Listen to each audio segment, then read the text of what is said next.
I call Richard Prosser. Thank you, Mr Chair. Mr Chair, New Zealand First has supported this bill through stages so far, and during the second reading I gave notice that continuing support might be dependent on the presence or removal, as it were, of one particular clause. Yes, Mr Barclay, I'll get to that. Of one particular clause with which we had particular issue, and for good reasons. And as Mr Chair touched on, Mr Chair, it is pertinent that we are examining this bill at this time, because it's important for the industry, not only here in New Zealand, but for our relationships with trading partners, for our imports and exports of wine, that geographical indicators be recognised in overseas jurisdictions, that we have protection for those, but also that our trade partners have the assurance of knowing that their registered geographical indicators will be recognised here. So it's all part of that same framework.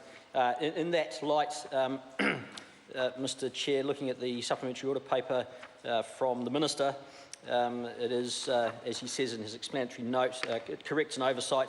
It's technical in nature. It brings the bill back to what it was originally intended to be, and we don't have an issue with that. And neither do we have an issue with the bill itself, Mr Chair, apart from, as I say, the particular clause, which is 21B, and we really have hit a brick wall with this, Mr Chair, unless, of course, the government can see fit to removing it from the bill or altering it dramatically so that it doesn't cause the issues for us that we have identified.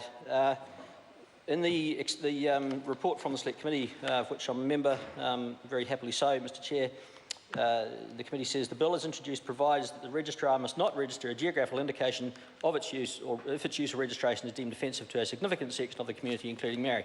And really that should be as far as it needs to go. In some ways it could be argued that it's further than it needs to go, but it singles out Māori once again. It doesn't single out any other ethnic group. It doesn't single out any other people or division of society for any reason in any way, shape or form.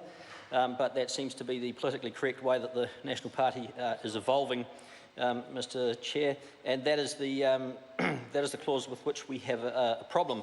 So I have introduced two supplementary order papers, Mr Chair, to attempt to overcome this impasse.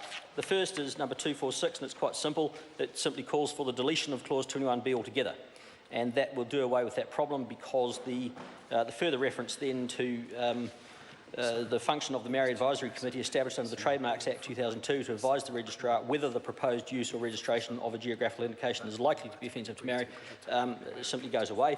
But if the government has, well, and I'm guessing, Mr Chair, that they've probably done some sort of a deal with the Māori Party, and that their continued support for other legislation is dependent on this, to have this continued divisive, separatist piece of the clause included in the bill. If they must insist on having that, then we've suggested a compromise, Mr Chair, and it's supplementary order paper number 245, again in my name, which suggests replacing the Māori Advisory Committee established under the Trademarks Act with the Geographic Board, because, as I made mention of in the second reading, these are geographical indications that we're talking about. They are place names, they are names of features, they are names that are currently in use. And it must be presumed that if the name of a place or a feature is acceptable for general use, then it must by definition be acceptable for use in association with a wine or a spirit that is produced in that region or has a close association with it. And if there is going to be some sort of a deviation from that, then the Geographic Board, we feel, is the correct body to examine it. As we've seen with some of the recent press statements, the Geographic Board is currently examining a number of place names which, although they have history in New Zealand, are no longer acceptable in current usage. I referred to a hill in North Canterbury, which the official name for it is Nigger Hill. That's obviously plainly unacceptable nowadays, and the Geographic Board is removing it. And it would be a logical continuation that if somebody attempted to register a wine or a spirit with that name, that would be offensive to a great many people, not simply Māori. And the Geographic Board could then use that as an opportunity to remove that name from the Gazette, as well as denying its use in a wine label. So certainly hope that the government will look seriously at least the second of these two supplementary order papers, Mr Chair. If they do, then obviously our support for the bill will continue. If not, it probably won't. Thank you. The Honourable